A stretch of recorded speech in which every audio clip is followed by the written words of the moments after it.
Hello guys, selamat malam dan selamat melepas lelah dimanapun Anda berada. Perkenalkan saya Yerinus Yesama.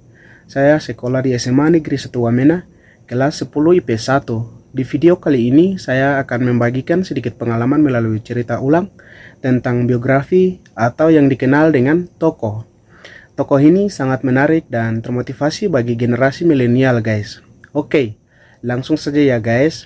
Nama tokohnya adalah Georgesa, si jenius dari Papua. Ia dikenal sebagai sang jenius dari Papua. Ia lahir di Manokwari pada tanggal 22 September tahun 1986. Sejak kecil, ia sering tinggal berpindah-pindah mengikuti orang tuanya. Dia adalah seorang pemenang lomba First Step to Nobel Prize in Physics. Prestasi pemuda 19 tahun ini sangat mengagumkan guys. Oke, nama panggilannya adalah George. Lahir dari keluarga yang sederhana. Ayahnya Silasa adalah kepala dinas kehutanan Taminabuhan Sorong. Oge lebih senang memanggil ayahnya petani ketimbang pegawai. Istri dari seorang Silas adalah Nelje Wofam, dan kelima anak mereka mengolah ladang dan menanam umbi-umbian. Georgesa adalah anak bungsu dari 5 bersaudara. Apulenasa adalah putri sulung Silas yang mengikuti jejak ayahnya.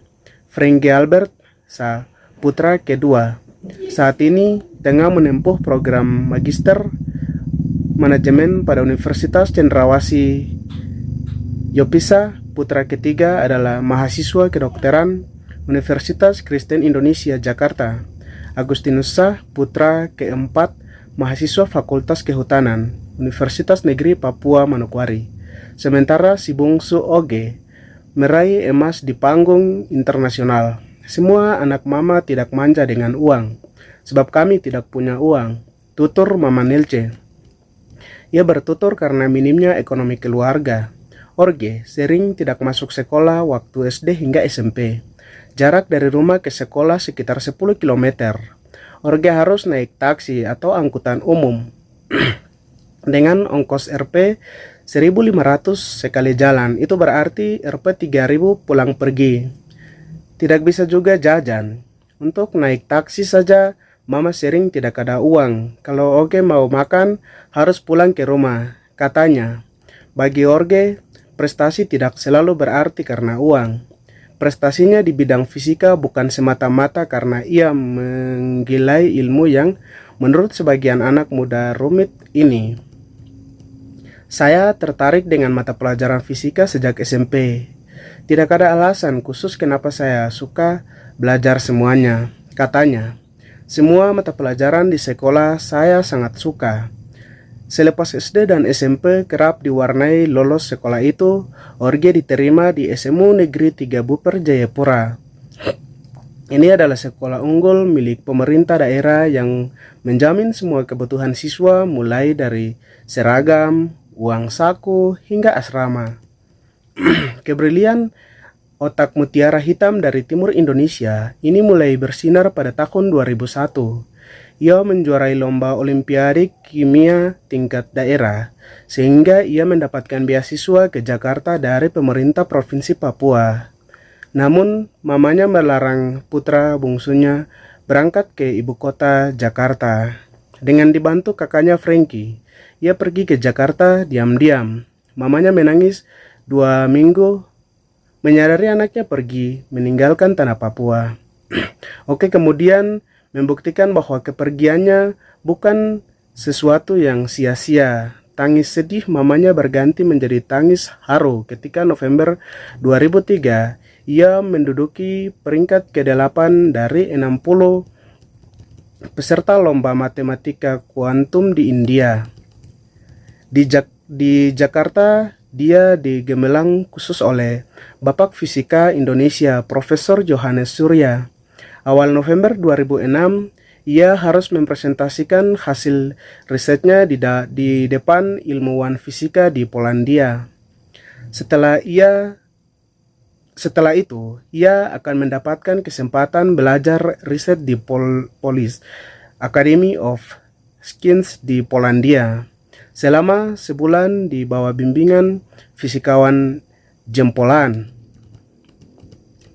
Setelah menerima penghargaan itu, George mendapat banyak fasilitas. Menteri Pendidikan saat itu milik Fajar meminta George memilih perguruan tinggi manapun di Indonesia tanpa tes. Freedom Institusi menawari George kuliah di luar negeri, mau di benua Amerika, Eropa, bahkan Afrika sekalipun. Terserah George. Beasiswa tersebut bukan hanya uang kuliah tetapi juga uang saku dan biaya hidup. Rizal malah rengeng mengusulkan agar dirinya memilih Amerika sebab negara pimpinan Barack Obama tersebut bagus belajar dan melakukan penelitian. Di jurusan Aerospace Engineering alias Teknik Dirgantara itu, George mempelajari semua hal tentang pesawat terbang di angkasa maupun di luar angkasa. Ada alasan khusus dirinya suka pesawat terbang. Lelaki bertubuh gempal tersebut semula ingin menjadi pilot, namun karena kedua matanya pinus 3,25, dia harus mengalihkan impiannya. Kalau tidak bisa menerbangkan pesawat, maka saya harus bisa membuat pesawat. Tahun pertama di Amerika sangat sulit bagi George sebab dia belum fit berbahasa Inggris. Selama setahun, George tanpa kuliah belajar bahasa Inggris. Mulai pukul 8.00 hingga 17.00, ia melahap materi bahasa Inggris. Saya mempelajari lagi grammar dan kosakata. Jelas anak bungsu Silasa dan Nelly Wofam itu George lulus pada tahun 2009. Kini dia bekerja di perusahaan internasional yang bergerak di bidang migas, sembari bantu-bantu di lembaga yang memberinya beasiswa, yaitu Freedom Institusi. Oke, dengan demikian pengalaman yang bisa saya bagikan.